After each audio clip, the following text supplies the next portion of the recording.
Warning, warning, trigger warning. If you easily triggerable, right? Don't walk, don't pass go, don't collect no money. I ain't got none, but you just got to go. Because we trigger people around here with these stories and with my mouth. So I'll be giving that warning. Get on out of here.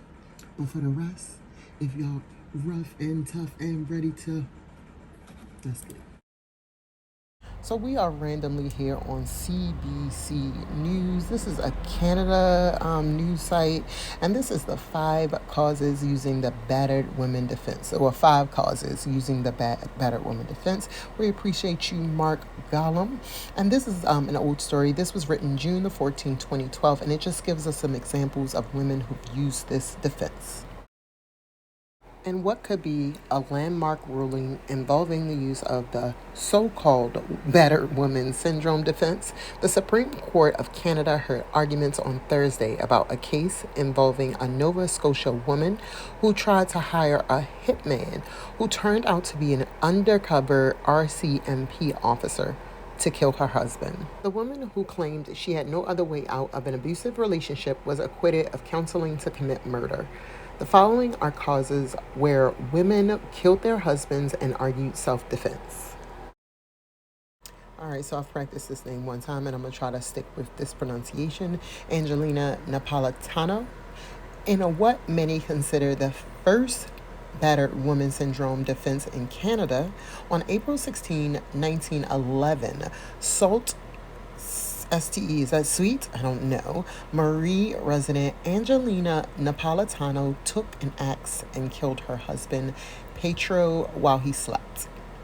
At her trial, Napolitano's court-appointed lawyer argued that his client had been repeatedly abused by her husband and that he had stabbed her 6 months prior, according to the Dictionary of Canadian Biography online.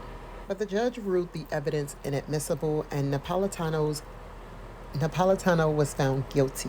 Although the jury recommended clemency, the judge sentenced her to hang. Napolitano became a cause celebre at the time, with many advocating her sentence be commuted. The federal cabinet did commute her sentence to life imprisonment, and she was granted parole 11 years later.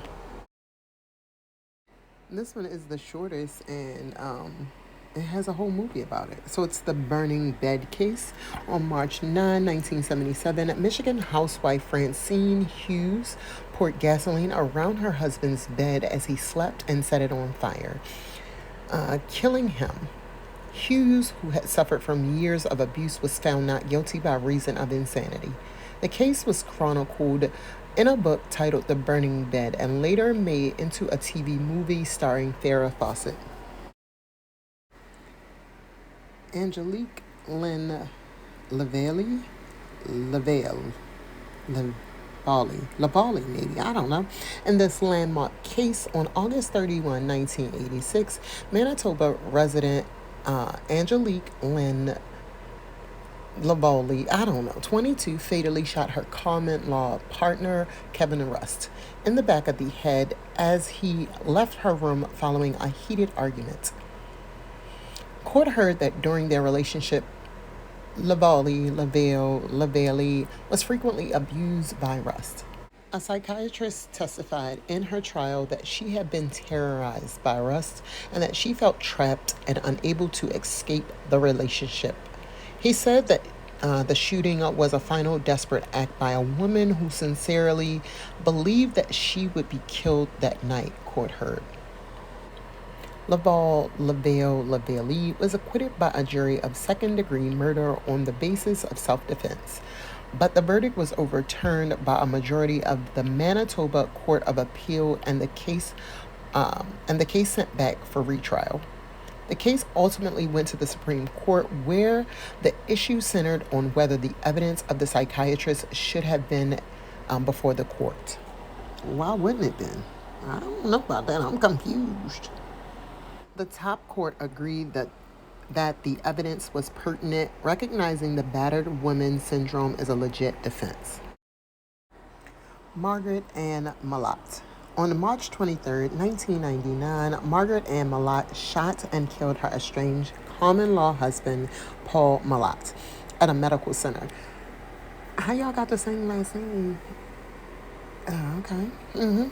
She then took a taxi to his girlfriend's home and shot and stabbed her with a knife, although the girlfriend survived. Okay, I'm sorry. I did not mean to ask any questions.